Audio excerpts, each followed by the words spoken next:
Hello everyone, welcome to SK tutorial. आज के इस एपिसोड में मैं बात करने वाला हूं एनएफएल यानी कि नेशनल फर्टिलाइजर्स लिमिटेड में जो नोटिफिकेशंस रिलीज हुई है नॉन एग्जीक्यूटिव पोस्ट के लिए। इस एग्जामिनेशंस के प्रीवियस ईयर क्वेश्चंस के सॉल्यूशन को हम लोग आज के इस एपिसोड में डिटेल में और बहुत ही सिंपल तरीका से समझने वाले हैं। दोस्तों, जैसा कि आप लोग जानते हैं, इस एग्जामिनेशंस में दो पार्ट होते हैं। एक पार्ट होता है टेक्निकल का, जिसमें 100 क्वेश्चंस पूछे जाते हैं, और दूसरा पार्ट होता है आपका नॉन टेक्निकल सेक्शंस, जिसमें 50 क्वेश्चंस आते हैं। तो आज के इस एपिसोड में हम लोग देखेंगे नॉन टेक्निकल सेक्शंस के क्वेश्चंस को। इस एपिसोड को देखने के बाद आपको बेसिकली एक आइडिया लगेगा कि नॉन टेक्निकल सेक्शंस में क्वेश्चंस किस तरह के रहते हैं, क्वेश्चंस के लेवल कैसा रहते हैं, जीके जीएस में बेसिकली क्वेश्चंस पूछने का रेंज क्या होता है, यानी कि कहां से क्वेश्चन पूछे जाते हैं, किस तरह के क्वेश्चन पूछे जाते हैं, इसका आपको एक प्रॉपर आइडिया लग पाएगा प्रीवियस ईयर क्वेश्चन पेपर को देखने के बाद। और मैं इन जनरल बोलता भी हूं, किसी भी कॉम्पिटिटिव एग्जामिनेशंस का अगर आप प्रिपरेशंस करते हैं तो आपको उस एग्जामिनेशंस का प्रीवियस ईयर क्वेश्चन पेपर को अवश्य देखनी चाहिए। इससे आपका प्रिपरेशन सही डायरेक्शंस में चल रही है या नहीं चल रही है, या आपका प्रिपरेशंस का लेवल क्या है, इसका एक आपको अच्छा से आइडिया लग जाता है। तो इसीलिए प्रीवियस ईयर क्वेश्चन पेपर तो देखना ही चाहिए। तो आज के इस एपिसोड में आप सभी लोग हमारे साथ सॉल्व करेंगे एनएफएल नॉन एग्जीक्यूटिव एग्जामिनेशंस के नॉन टेक्निकल सेक्शंस के क्वेश्चंस को विथ टाइमर। मैं यहां पर टाइमर भी आप सभी को देने वाला हूं, और आप लोग खुद देखेंगे कि with in the time limit आप लोग क्वेश्चंस को अटेम्प्ट कर पाते हैं या नहीं कर पाते हैं। बहुत सारे ऐसे भी कैंडिडेट होते हैं जो ऑलरेडी किसी ना किसी गवर्नमेंट जॉब एग्जामिनेशंस का, जैसे कि एसएससी का या फिर बैंकिंग का प्रिपरेशंस कर रहे होते हैं। तो वो लोगों का जनरली मैथ्स जो होता है, रीजनिंग जो होता है, पढ़ा हुआ होता है, तो वो लोग क्वेश्चंस को अटेम्प्ट कर सकते हैं, इजी वे में बना सकते हैं। यूं आप सभी के जानकारी के लिए मैं बता देता हूं कि एनएफएल एग्जामिनेशंस में जो नॉन टेक्निकल सेक्शंस जो होते हैं, इसका जो क्वेश्चंस का लेवल रहता है वो बहुत ही बेसिक रहता है। कुछ ही क्वेश्चंस मॉडरेट लेवल के देखने को मिलते हैं, तो ऑलमोस्ट सभी कैंडिडेट सॉल्व कर ही लेते हैं। और दूसरा खास बात यह है कि इस एग्जामिनेशंस में चूंकि नेगेटिव मार्किंग नहीं है, तो इसका भी एडवांटेज मिल जाता है। तो दोस्तों, अगर आप फाइनल रूप से सिलेक्शंस लेना चाहते हैं तो नॉन टेक्निकल सेक्शंस पे भी आपका अच्छा पकड़ होनी चाहिए। आपका अगर 50 में 40 से 45 नंबर के आसपास अगर आप ला लेते हैं नॉन टेक्निकल सेक्शंस में अच्छे से क्वेश्चंस को अटेम्प्ट करके, तो आपका हाई चांसेस होता है कि आप सिलेक्शंस ले सकते हैं। अगर आपका उधर प्रोफेशनल या टेक्निकल नॉलेज में 100 क्वेश्चंस में से 70-80 क्वेश्चंस भी अगर आपका सही हो जाता है तो। खैर, हम लोग मूव करते हैं आज के इस टॉपिक को डिटेल में समझने के लिए। लेकिन इस एपिसोड को डिटेल में शुरू करने से पहले, अगर आप लोग हमारे एसके ट्यूटोरियल यूट्यूब चैनल पे पहली बार विजिट किए हैं तो इस चैनल को सब्सक्राइब कर लीजिए फॉर मोर वीडियोस की नोटिफिकेशंस को पाने के लिए। साथ ही साथ दोस्तों, अगर आप लोग एनएफएल एग्जामिनेशंस का प्रिपरेशन करना चाहते हैं, अच्छे से पेड बैच की तलाश में हैं, तो आप लोग जुड़ सकते हैं हमारे साथ एसके ट्यूटोरियल ऐप पर। सिंपल में आपको गूगल प्ले स्टोर से एसके ट्यूटोरियल ऐप को डाउनलोड करना है। इसके बाद ऐप में लॉगिन करने के बाद स्टोर पे क्लिक करके आप लोग बैच को सर्च करके अपने अकॉर्डिंगली जिस भी पोस्ट के लिए आपने फॉर्म को फिलअप किया है, वो बैच को देख करके, बैच परचेज करके अच्छे से प्रिपरेशन की शुरुआत कर सकते हैं हमारे साथ जुड़ करके।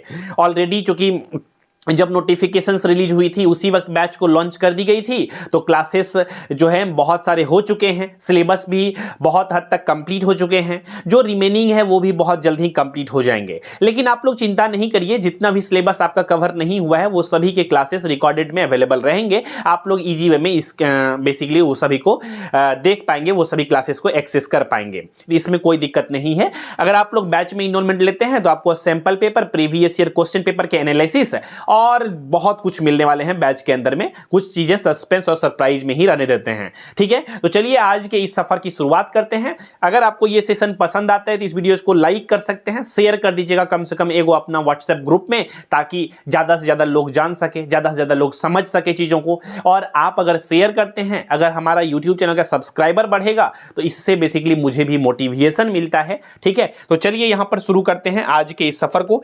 तो ये है आपके स्क्रीन के ऊपर प्रीवियस ईयर क्वेश्चन पेपर दोस्तों। तो जैसा कि हमने बताया कि नॉन टेक्निकल सेक्शंस जो होता है बेसिकली इसमें कितना मार्क्स के क्वेश्चन पूछे जाते हैं, आपका 50 मार्क्स के क्वेश्चंस पूछे जाते हैं।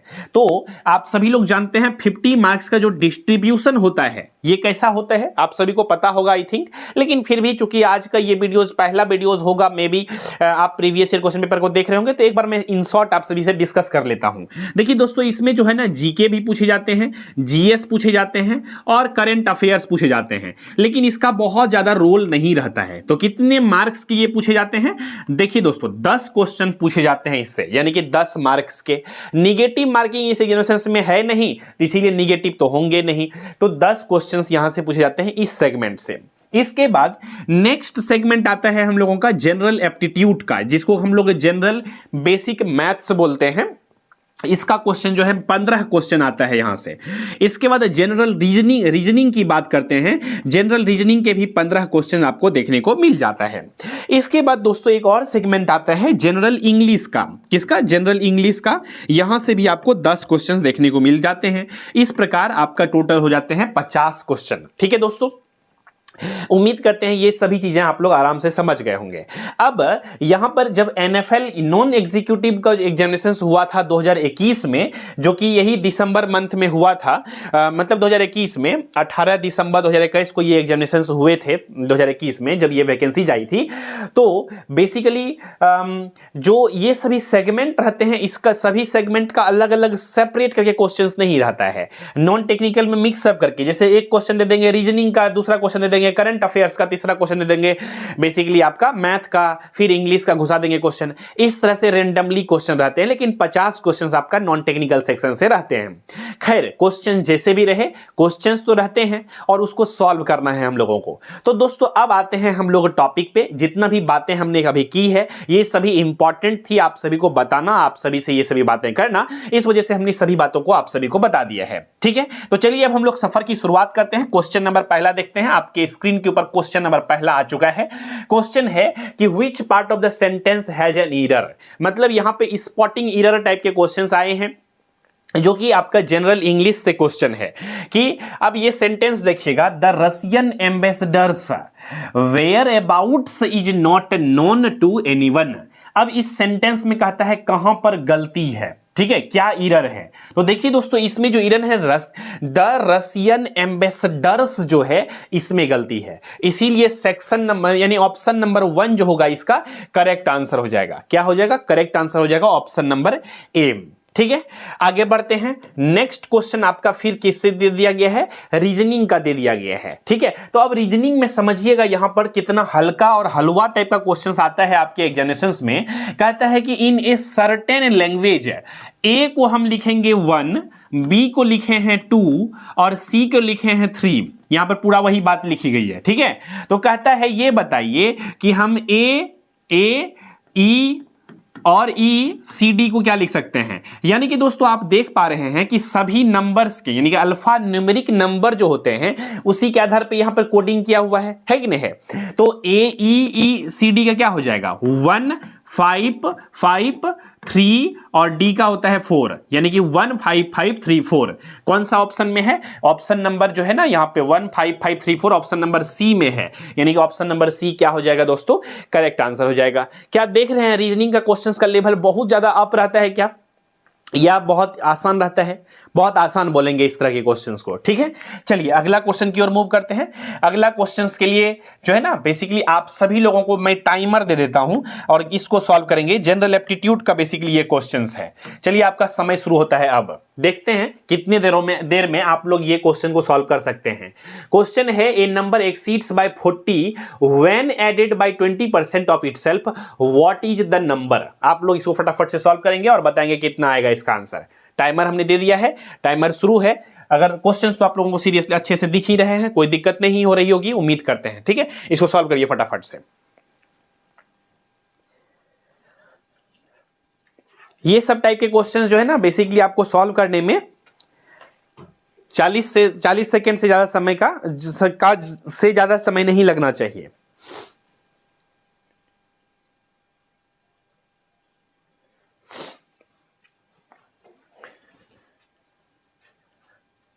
चलिए देखते हैं इस क्वेश्चन को कैसे सॉल्व करेंगे। ठीक है, यहां देखिए दोस्तों क्या कह रहा है कि ए नंबर, ठीक है, a number is exceed bye 40 से एक्सीड कर रहा है, ठीक है। तो यहां पर एक नंबर क्या है, एक नंबर है x, ठीक है, और कितना से एडेड किया जा रहा है 20%, तो लिख दीजिएगा 20% ऑफ x। क्या लिखेंगे दोस्तों हम लोग यहां पे 20% of x is equal to 40, ठीक है,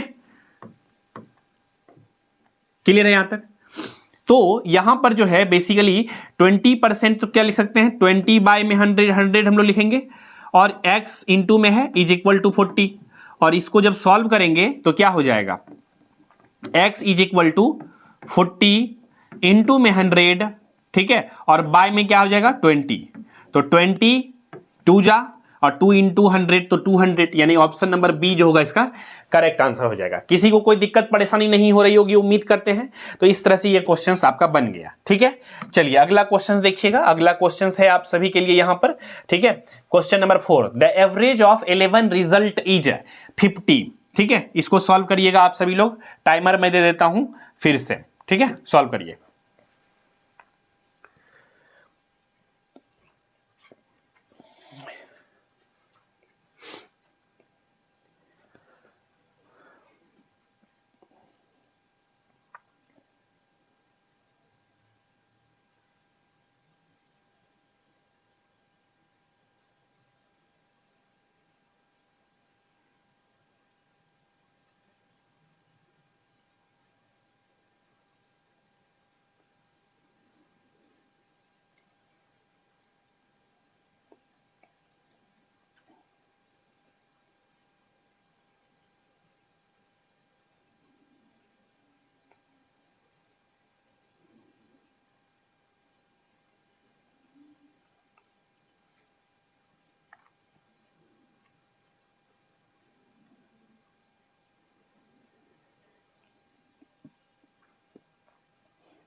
चलिए 1 मिनट हो चुके हैं, ठीक है। 1 मिनट मोर देन सफिशियंट है। अगर आप क्वेश्चंस के कॉन्सेप्ट को जानते हैं तो क्वेश्चंस को निपटाने के लिए 1 मिनट क्या है सफिशियंट है। तो चलिए हम लोग देखते हैं अब इस क्वेश्चन को कैसे हम लोग अटेम्प्ट कर सकते हैं। इसको करते हैं साइड अभी टाइमर को। देखिए थोड़ा सा टाइम लगेगा क्योंकि आपको एक्सप्लेन करूंगा मैं यहां पे, इसीलिए। नहीं तो अगर मुझे बैठना हो एग्जामिनेशंस में, ठीक है, ये बेसिकली कोई घमंड का बातें नहीं है या एटीट्यूड की बातें नहीं है, क्योंकि मुझे प्रैक्टिस है पढ़ाते पढ़ाते आप सभी को, इसीलिए मैं ये सभी क्वेश्चंस को 30 से 35 सेकंड या 40 सेकंड मैक्सिमम तक में निपटा देता हूं। रीजन क्या है, प्रैक्टिस। आप भी प्रैक्टिस करेंगे आप भी निपटा देंगे, और बहुत लोग से हो भी रहा होगा मे बी, ठीक है। तो ये टोटली प्रैक्टिस का खेल है दोस्तों। पहले कॉन्सेप्ट सीख लीजिए, इसके बाद रिवीजन और प्रैक्टिस जितना करेंगे उतना फास्टली आप लोग बना पाएंगे। अभी जैसा कि हमने बताया कि 35 सेकंड में मैं निपटा देता हूं, अगर और मैं प्रैक्टिस करूंगा तो मे भी हो सकता है 20 सेकंड में मैं निपटा दूं किसी भी क्वेश्चन को। तो ये डिपेंड करता है प्रैक्टिस कौन कितना किया है ना। तो इसके लिए बहुत ज्यादा 30 मार्क मतलब वाला चीजें नहीं है, ये प्रैक्टिस का खेल है, ठीक है। खैर आते हैं यहां पर टू द पॉइंट, बात करते हैं हम लोग यहां पर क्या है कि द एवरेज ऑफ, ध्यान से समझिएगा, एवरेज ऑफ 11 रिजल्ट इज 50, ठीक है। तो यहां पर 11 नंबर है और कहता है if the average of first 6 result is 49, और कहता है कि and that of the last 6 is 52, तो फाइंड द 6th रिजल्ट। आपको 6th रिजल्ट को फाइंड करना है। अब दोस्तों आप जो है ना बेसिकली क्लास 10th में पढ़े होंगे एपी, जिसको कहते हैं अरिथमेटिक प्रोग्रेशन, बस उसी के बेस्ड पे ये क्वेश्चंस है, आराम से बनाएंगे। टोटल कितना नंबर है, 11 नंबर है, मान के चलता हूं मैं यहां पर आपको समझाने के लिए 1 2 3 4 5 6 7 8 9 10 और 11, इस तरह से ये नंबर्स दिए गए हैं। और ये सभी नंबर्स का जो है इसको मैं मान लेता हूं ये A1 है, उसी तरह से ये A2 है, ये A3 है, एंड सो ऑन, ये जो है ना A11 है लास्ट में जो है, ठीक है। समझ में आ रही होगी यहां तक चीजें। अब देखिए यहां पर कहता है क्या क्वेश्चंस में कि 11 नंबर का जो एवरेज है वो 50 है। अब 11 नंबर का एवरेज का मतलब क्या, एवरेज कैसे निकला होगा, ध्यान से समझिएगा कि A1 में प्लस किए होंगे A2, प्लस में किए होंगे A3, और प्लस एंड सो ऑन हम लोग A11 तक ऐड किए होंगे। और बाय में आया होगा क्या हम लोगों को 11 आया होगा, बोलिए यस और नो, क्योंकि 11 नंबर्स हैं। और इज इक्वल टू में दोस्तों यहां पर कितना है, यहां पर आपका एवरेज कितना दिया गया है 50 दिया गया है, बोलिए यस और नो। तो एवरेज 50 दिया गया है। अब क्या करेंगे, यहां पर ये 11 को इस 50 से मल्टीप्लाई अगर हो जाएगा तो क्या आएगा यहां पर आप लोग बताएंगे। तो ये इसको मैं लिख सकता हूं A1 plus A2 plus and so on, कहां तक A11 is equal to 11 into 50, 550 होगा कि नहीं होगा बताइए फटाफट से। तो ये हो गया आपके लिए इक्वेशन नंबर फर्स्ट। ये क्या हो गए, इक्वेशन नंबर फर्स्ट, इसको लिख लेंगे, ठीक है। इसी तरह से हम लोग बात करेंगे अब अगला टर्म के लिए। If the average of first 6 result is 49, यानी कि पहला 6th नंबर जो है वो कितना देता है 49 देता है एवरेज का रिजल्ट। इसको इक्वेशन फर्स्ट आप लोग मान लेंगे। इसके बाद क्या मैं उसी तरह से लिख सकता हूं A1 plus A2 plus and so on A6 तक के लिए इज इक्वल टू, बताइए दोस्तों कितना 49 और बाय में चूंकि 6 नंबर का एवरेज है तो बाय में क्या हो जाएगा 6। तो यहां पर क्या हो जाएगा A1 प्लस में A2 प्लस में and so on A6 is equal to 49 into 6 कर देंगे तो कितना हो जाएगा 294। इसको इक्वेशन 2 मान लीजिएगा, काम क्या मान लीजिएगा, इसको इक्वेशन 2 मान लीजिएगा। क्लियर है। थोड़ा सा मैं डिटेल में एक्सप्लेन कर रहा हूं ताकि सभी का कॉन्सेप्चुअल क्लियरिटी सभी को आ सके, है ना, वैसा बताना क्या जिसमें कि सबको समझ में नहीं आए, ठीक है। तो मैं कोशिश कर रहा हूं सभी को समझ में आ जाए चीजें। ये इक्वेशन 2 हो गया। तो क्वेश्चंस के अकॉर्डिंगली हम लोग मूव कर रहे हैं। नेक्स्ट क्या है, फाइंड द 6th रिजल्ट, ठीक है। अच्छा यहां पे the last 6 digit is 52। Last 6 digit के लिए क्या हो जाएगा दोस्तों, A6 plus A7 plus and so on A11 तक चलेंगे तो इसका जो सम आएगा वो कितना आएगा, क्योंकि 6 डिजिट है तो 6 इज इक्वल टू 52 लिख देंगे, ठीक है। तो 52 अगर लिख देंगे यहां पर तो क्या हो जाएगा A6 था प्लस में A7 प्लस में and so on A11 is equal to 52 into 6 कर देंगे तो कितना आ जाएगा दोस्तों, इसको जब हम लोग मल्टीप्लाई करेंगे तो 306, ठीक है 306 आ गया। 306 नहीं आएगा, मल्टीप्लाई करेंगे तो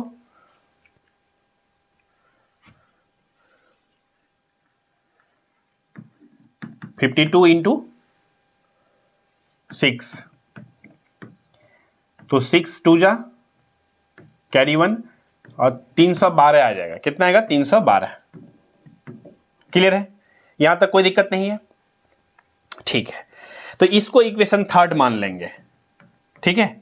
अब दोस्तों आपको आंसर कैसे लाना है देखिए, ध्यान समझिएगा कि अगर इक्वेशन 2nd और इक्वेशन 2 को, ठीक है, ऐड कर दीजिएगा तो ये A1 plus A2 plus A3 and so on A11 हो जाएगा। तो ये आपका इसको और इसको अगर ऐड करिएगा तो ये आपको वैल्यू देगा कितना 606 आएगा। यानी कि इसको आप लिख सकते हैं इक्वेशन 1st 2nd और 3rd को ऐड करने के बाद A1 प्लस A2, ठीक है, plus and so on A11 is equal to 606, ठीक है, ठीक है। यहां पर ये क्लियरिटी के साथ समझ में आ गया होगा, ठीक है। एक्चुअल में बोर्ड का मार्कर जो है ना ये काम नहीं कर रहा है, ठीक है, तो इस वजह से बहुत अच्छे से राइटिंग में बहुत अच्छे चीजों को मैं लिख नहीं पा रहा हूं, नहीं तो बहुत फास्टली लिखा जा सकता था, ठीक है। तो खैर वो चीजें तो टेक्निकल इशू है, ठीक है, ये रिजॉल्व कराए जाएंगे कुछ दिन में। इसको देख लीजिए फिलहाल। तो यहां पर जो है ना बेसिकली ये आ गए। अब इसमें से हमको अगर पूरा होल इक्वेशंस लिखना है, ठीक है, तो ये 606 याद रखिएगा और 550 याद रखिएगा। अब मैं इरेज कर रहा हूं यहां पे, ठीक है। तो अब देखिए दो चीजें आया है हम लोगों को। एक तो आया था A1 प्लस A2 प्लस में A3 प्लस में and so on A11 is equal to कितना 606 आया था, ठीक है। और एक हमने निकाला था A1 प्लस A2 प्लस में A3 plus and so on A11 तक में कितना 600 नहीं 600 यहां पे आए थे 550, कितने आए थे 550, इसको सब्ट्रैक्ट कर देंगे, ठीक है। तो A6 का वैल्यू चूंकि क्वेश्चन में पूछ रहा है तो यहां पर 56 आ जाएंगे, इसको सब्ट्रैक्ट करिएगा तो, ठीक है। तो ये ऑप्शन नंबर डी इसका सही हो जाएंगे, ठीक है। तो इस तरह से हम लोग एपी का कॉन्सेप्ट लगाए और इस क्वेश्चन को सॉल्व किए। दोस्तों इसी तरह से आप लोग जो है अगला पांचवा नंबर क्वेश्चन, छठा नंबर क्वेश्चन को भी सॉल्व कर सकते हैं। चूंकि बोर्ड का पेन ठीक ढंग से काम नहीं कर रहा है तो यहां पर जो है चीजें बहुत कह सकते हैं ना, कभी कभी जेन्युइन मजा नहीं आ रहा है लिखने में बोर्ड पे, मतलब सारा क्वेश्चंस को नहीं तो मैं करवाने वाला था, ठीक है। तो रखते हैं इसको यहीं तक आज के सेशन में। इसको पूरा आप लोग दोस्तों सॉल्व करिएगा with in the time limit. क्या आप लोग क्वेश्चंस को सॉल्व कर पाते हैं या नहीं कर पाते हैं? अगला इसका पार्ट 2 चाहिए आप सभी को या नहीं चाहिए, कॉमेंट सेक्शन में जरूर बताइएगा, ठीक है। अगर चाहिए होगा तो जल्द से जल्द मैं कोशिश करूंगा इसको अपलोड करने का, इस टेक्निकल प्रॉब्लम को रिजॉल्व करके, ताकि अच्छे से मैं बोर्ड पे लिख सकूं और क्वेश्चंस को अच्छे से सॉल्व कर सकूं आप सभी के सामने, ताकि आप सभी का अच्छा से प्रिपरेशन हो सके। तो दोस्तों इसी विचार के साथ रखते हैं आज के इस एपिसोड में बस इतना ही। मिलेंगे बहुत जल्द ही अगले एपिसोड में। अगर आप लोग बेसिकली प्रिपरेशन करना चाहते हैं हमारे साथ जुड़ करके तो सिंपल मैं आपको गूगल प्ले स्टोर से SK ट्यूटोरियल ऐप को अपने फोन में इंस्टॉल करके बेसिकली बैच में ऐप में लॉग इन करके आप लोग हमारे बैच को परचेज करके अच्छे से प्रिपरेशन कर सकते हैं NFL एग्जामिनेशंस का। NFL का जो भी एग्जामिनेशंस के लिए नोटिफिकेशंस आते हैं, चाहे वो नॉन एग्जीक्यूटिव का हो, मैनेजमेंट ट्रेनिंग का हो, सभी चीजों का बेसिकली क्लासेस होते हैं, ठीक है। तो आप किस एग्जामिनेशंस का प्रिपरेशन करना चाहते हैं आप अपने अकॉर्डिंगली देख सकते हैं। तो दोस्तों इसी विचार के साथ रखते हैं आज के इस एपिसोड में बस इतना ही। मिलेंगे बहुत जल्द ही अगले एपिसोड में। उम्मीद करते हैं आप सभी से चैनल को तो अभी तक आपने सब्सक्राइब कर ही लिया होगा और वीडियोस को शेयर नहीं किया है अगर आपने अभी तक तो कर दीजिएगा शेयर। और सभी कुछ सही है, प्रैक्टिस करते रहिएगा, रिवीजन करते रहिएगा। आप सभी को बेस्ट ऑफ लक एग्जामिनेशंस के लिए। तो रखते हैं आज के इस एपिसोड में बस इतना ही। बहुत बहुत धन्यवाद आप सभी को इस वीडियोस को देखने के लिए। नमस्कार।